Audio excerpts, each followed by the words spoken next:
Yeah.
Thank you.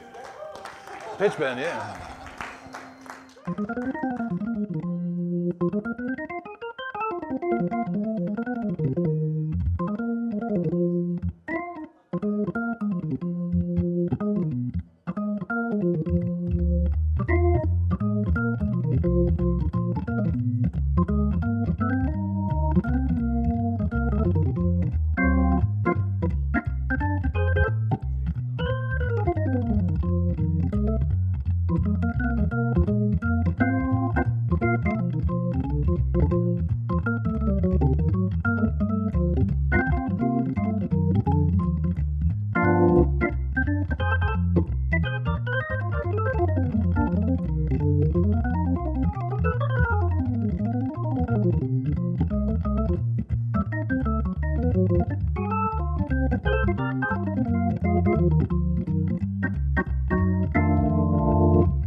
Thank you. Thank you. So the Hammond B-3X is actually the first organ plugin developed in conjunction with IK Multimedia and Hammond. It's the first organ plugin to have Hammond's name on it, which is pretty exciting. And it has full MIDI learn capability, so you can use it with any keyboard controller you want. And in this particular instance, we have it hooked up to Hammond XK5. For the Hammond series of products like the XK series and the SK series, it has preloaded MIDI mappings already in it, so you can just plug it in and start playing. As you can see on the screen, I've got full control of all the drawbars.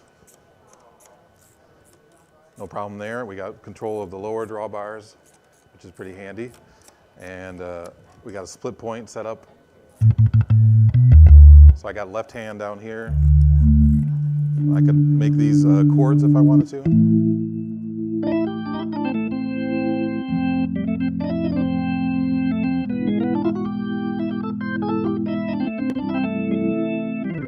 So it's really easy to use, and the percussion controls are all MIDI mappable, of course, as well. And of course, vibrato, the knob itself. And again, these can be assigned to any controller because it has MIDI learn capability. And it also includes the IK Multimedia Leslie plugin as part of the suite.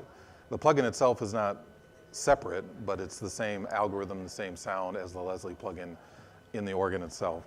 And it's the best Leslie simulation I've ever heard, that's for sure. It has stop speed, which is very nice for jazzers like myself. We like to have the Leslie actually stopped. And then be able to ramp it up.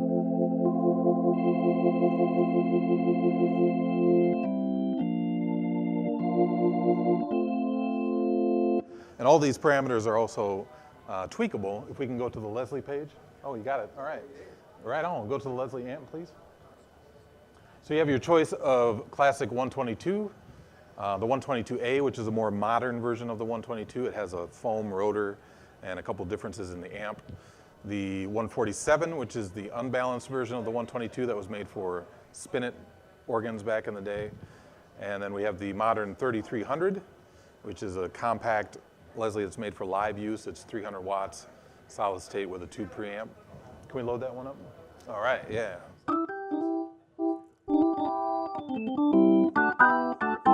So it's got more of a bitey attack. A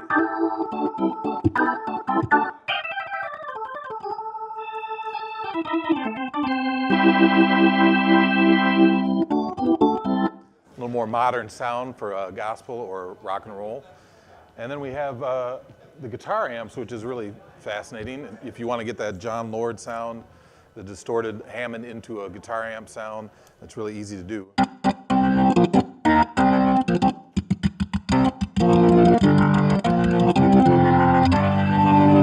And you can mix the guitar amp and the Leslie actually together, so you could have a Leslie running at the same time as the guitar amp, which is a direct sound. You can have just the guitar amp if you want. Can we have just the guitar amp?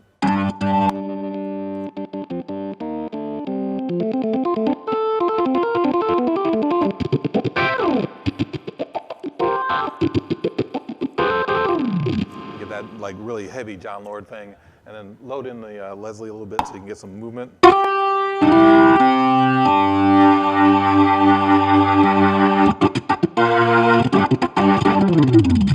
So a really killer rock tone right there, yeah. That's what I like. And you have complete control over where the mics are, the spread of the mics, and of course, any of the other parameters. These can all be automated within your DAW, so you can go back and change the Leslie and change the amp per section if you want. Different song, or different parts of the song, you can have a different Leslie on each part of the song. It's really fascinating, actually. And then, let's go into the stomp box. I should have hit the stomp pedal board first, because that's the way the signal flow works. Is it goes left to right across the screen. So go from the organ to the stomp boxes to the Leslie, and then finally to the post effects. So the stomp boxes, we've got models of a distortion pedal, which actually adds some really nice distortion as well.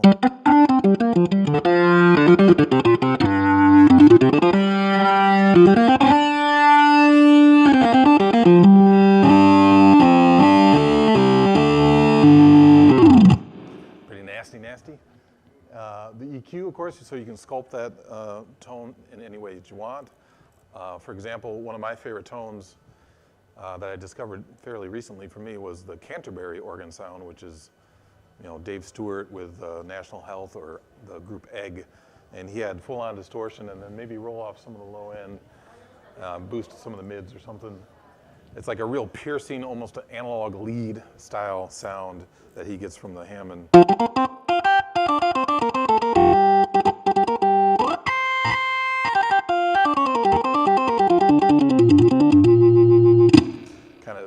Kind of a cool sound that's not that common anymore, but it's one of my favorites.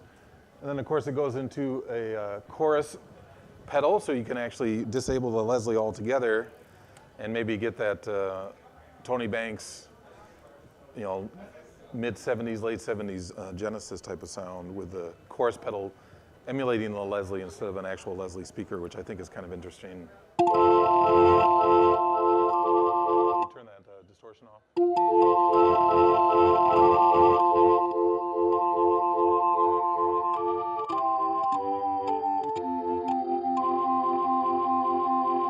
So that's a totally different sound, but it fits into different types of music a little bit better than maybe a Leslie would.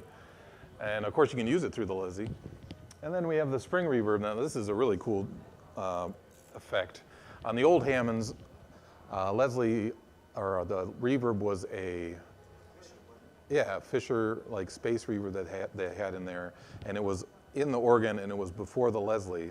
So the reverb in the stomp pedal is before the Leslie. So you get this really cool thing when you spin the Leslie up and hit the reverb. It's spinning the reverb as well. It's a really wacky sound. So that's the Leslie stopped. You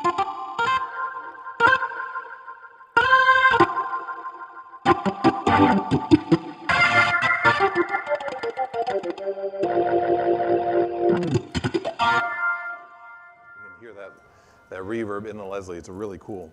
Now, if you want post effects, they got that as well. So you can have, the wah-wah. We forgot the wah-wah. You're right. Let's go back to the wah-wah.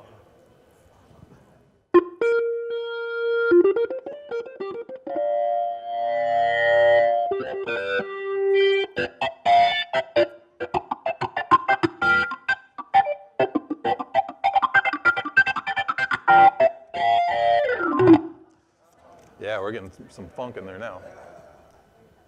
And then the post effects, you get a compressor, so if you're really smashing the, exactly. Some of the coolest organ sounds I've gotten recently is recording just with my iPhone. The internal microphone compresses in such an interesting way. It really brings out the percussive nature of the organ. So you can do that with the compressor here. And of course, another EQ, post the mics on the Leslie.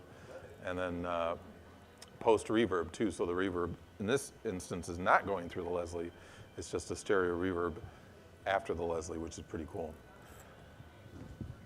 And of course, everything again is automatable, so you can put it into your DAW and control all these parameters in your automation lanes and change them over the course of a song.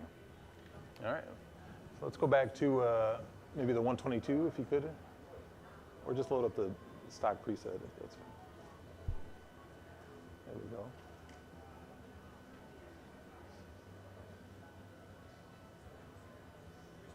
Yeah, one of those is fine.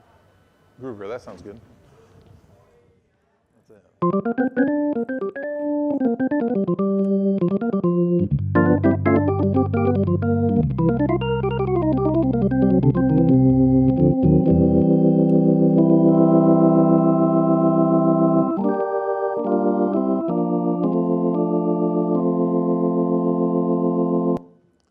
Lost my Leslie control. There it is.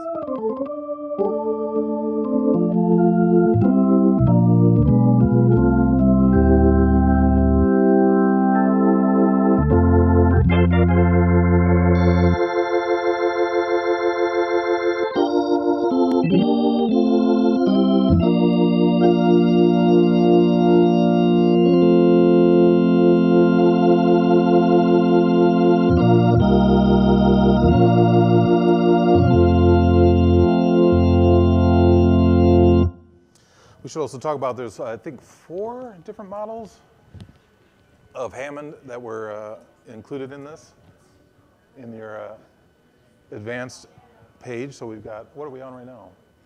Oh, the 55, yeah. Put it on the 55 B3. One of my favorite eras of the B3 was the late 50s when they first started making them in 1955, because it has wax capacitors in the tone generator, so they're very mellow and very beautiful sounding. And it's hard to find those now that don't need rebuilding because the wax caps drift over time, they leak. And they found a really great specimen that they sampled and modeled, and it sounds killer in here. And then you go into, as you get up into like the 70s, they start to get a little more bright, a little red cap, exactly. Use different caps in the generators. And so I think the major eras are pretty much represented here. You have your 60s organs, which were kind of the in-between the red cap and the wax caps. You have your early 50s, which is like the old school Jimmy Smith sound. And then you have the 70s, which is much more modern, very bright, and percussive and beautiful. As you can see, you can change your percussion parameters, so you can make your percussion longer or shorter. The decay time, yep, the volume. The volume compensation, that's, there was a modification that they used to do back in the day. When you turn the percussion on, it actually lowers, when the percussion is on, I'm sorry, when it's on full, the drawbar volume itself is lowered a little bit. And if you, there was a modification that they did on the old Hammonds where they took that out so that when you turn the percussion on full, you got full drawbars, full percussion. So you can do that with that switch right there, the volume compensation. It's a cool effect, great for rock and roll. And then we have our chorus. So you can change the chorus and kind of, the chorus is another one of those things that's very subtle that changed over time in the production of the B3. In the early ones, the chorus was quite light. The depth of it was very thin, I guess you could say. It barely affected the tone at all. And as they got through the production run, it got deeper and deeper and wider, and so you can emulate that there. So you can really dial in, you know, your perfect Hammond B3 tone with the software. And then of course save that as a preset, load it up, different preset if you want something different for the next track or even for the next solo on the track or whatever. It's extremely powerful. All right, and I think that's about it, isn't it? Yeah, that's about it. So it's a great piece of software. It's I've played pretty much every virtual organ that's out there from various companies, and as soon as I loaded this one up, the first thing I thought to myself is, thank goodness this is Hammond's, because if it wasn't, they'd be in trouble. So IK Multimedia has done a wonderful job coordinating with Hammond with this product. It sounds amazing. I've been using it in a lot of my tracks at home. I get a lot of stuff from people all over the world. They'll send me tunes and want me to put some organ on the top of it. And I have a really beautiful Hammond at home, a vintage 1954 C2 with a 122 or a 21H. And quite honestly, often I just don't even bother miking it. I just load this up and put it on there and dial in the sound I want. And I can do it all under headphones, not worry about waking up my kids with some loud rock organ, you know. And it's absolutely beautiful. And I send it to people. I don't even tell them that it's not a real organ. I just send it to them and they're happy. Everybody loves it. I've never gotten a single complaint. It just sounds awesome. And of course it runs on PC and Mac, and they also just released an iPad version, so it'll run on iOS and is completely portable. And all the functionality is the same. All the sounds are the same. It's beautiful. I'll play a little bit more. If you have any questions, let me know.